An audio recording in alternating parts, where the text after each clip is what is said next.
കേരളത്തിൽ ശ്രീനാരായണീയർ, സനാതനികൾ എന്നിവരുടെ നിലനിൽപ്പ് തന്നെ ഭീഷണിയിലാണെന്ന് പറയുകയാണ് സ്വാമി ഭദ്രാനന്ദ്. അദ്ദേഹം പറയുന്നത് ഈ ദുരവസ്ഥയിൽ നിന്നും അവരെ കരകയറ്റാൻ, കൂടാതെ രാജ്യ സുരക്ഷയ്ക്കും സനാതനികളുടെ നന്മയ്ക്കും വേണ്ടി ശ്രീമാൻ ഗോകുലം ഗോപാലൻജി മുന്നിട്ടിറങ്ങണം എന്നാണ്. ഭദ്രാനന്ദിന്റെ വാക്കുകൾ ഇങ്ങനെയാണ്: കേരളത്തിലെ സനാതനികളുടെ ഭാവി ഭീഷണിയിലാണ്. അടുത്ത ഏതാനും വർഷത്തിനുള്ളിൽ കേരളത്തിൽ നിന്നും ശ്രീനാരായണീയരുടെയും സനാതനികളുടെയും വേരറ്റു പോകും എന്നതിൽ യാതൊരു സംശയവുമില്ല.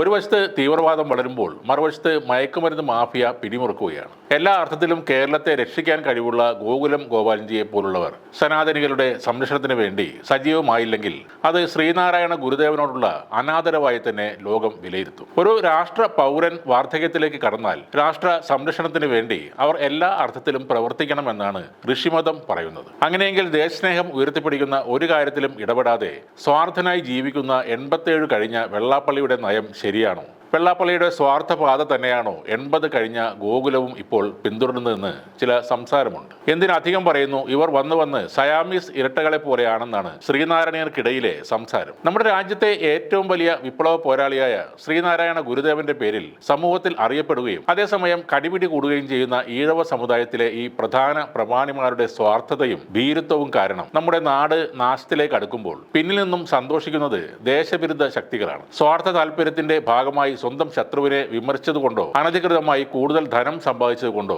പൊതുപരിപാടികളിൽ പങ്കെടുത്തതുകൊണ്ടോ വെളുത്ത വസ്ത്രം ധരിച്ചതുകൊണ്ടോ കാവൽ ഭടന്മാരെ ഒപ്പം നിർത്തിയതുകൊണ്ടോ ഒരിക്കലും ആരും ഗുരുകടാക്ഷവും ജനപ്രീതിയുമുള്ള ധർമ്മപുത്രനാവില്ലെന്ന കാര്യം എല്ലാവരും ഓർക്കുന്നത് നന്നായിരിക്കും. ചില പ്രത്യേക വ്യക്തികളുമായി ചേർന്ന് നമ്മുടെ സമുദായ നേതാക്കൾ നടത്തുന്ന സാമ്പത്തിക ഇടപാടുകളെക്കുറിച്ചും നികുതി വെട്ടിപ്പിനെ സംബന്ധിച്ചുള്ള വിവരങ്ങൾ പുറംലോകം അറിഞ്ഞാൽ തകരുന്നത് ശ്രീനാരായണ ഗുരുവിന്റെ ഹൃദയമായിരിക്കുമെന്ന കാര്യം പറയാതെ വയ്യ. വെള്ളാപ്പള്ളി നടേശന്റെ തെറ്റുകൾ ചൂണ്ടിക്കാട്ടുകയും അതേസമയം തന്നെ ഗോകുലം ഗോപാലന്റെ തെറ്റുകൾ കാണുമ്പോൾ മൗനം ഭജിക്കുകയും ചെയ്യുന്നത് ആത്മഹത്യാപരമാണ്. അവിടെ ഇല്ലാതാവുന്നത് നമ്മൾ തന്നെയാണെന്ന ബോധമാണ് ഈ കുറിപ്പ് എഴുതാൻ തന്നെ പ്രേരിപ്പിച്ചത് എന്ന് പറഞ്ഞാണ് സ്വാമി ഭദ്രാനന്ദ് അത് അവസാനിപ്പിക്കുന്നത്. ഒടുവിലായി ഒരു വാൽകഷ്ണവും അദ്ദേഹം ചേർത്തിട്ടുണ്ട്: വിമർശിക്കപ്പെടുന്നവൻ അമേധ്യമെങ്കിൽ വിമർശിക്കുന്നവൻ ആ അമേധ്യത്തിന്റെ നാട്യമായി മാറാതിരിക്കാൻ പ്രത്യേകം ശ്രദ്ധിക്കണം എന്നാണ് ആ വാൽകഷ്ണം. വളരെ ചെറിയ നിലയിൽ നിന്നും കഷ്ടപ്പെട്ട് ഇന്ന് കാണുന്ന നിലയിലേക്ക് എത്തിയ ആളാണ് ശ്രീ ഗോകുലം ഗോപാലൻ. ചിട്ടി കമ്പനിയിൽ ജോലി ചെയ്ത് തുടങ്ങിയ അദ്ദേഹം പിന്നീട് ലോട്ടറി വിറ്റ് നടന്നിരുന്നു. ആ സമയത്താണ് ഒരു ഡോക്ടറുടെ കെയർ ഓഫിൽ ജോലി കിട്ടുന്നത്. 6 കൊല്ലം അവിടെ ജോലി ചെയ്തു. പിന്നീട് സ്വന്തമായി ബിസിനസ് ആരംഭിക്കുകയായിരുന്നു. ആ ബിസിനസിന്റെ ഡ്രസ്സിന് വേണ്ടി 600 രൂപയുടെ കുറി വെപ്പിച്ചു. ആ കുറിയിൽ നിന്നാണ് ബിസിനസ് എല്ലാം ആരംഭിക്കുന്നത്. സൈക്കിളിൽ പോയി ഗോകുലം ഗോപാലൻ തന്നെയാണ് കുറിയുടെ കളക്ഷൻ എല്ലാം വാങ്ങിയിരുന്നത്. അത് വലിയ വിജയമായി. അതാണ് ഗോകുലം ചിറ്റ്സ്.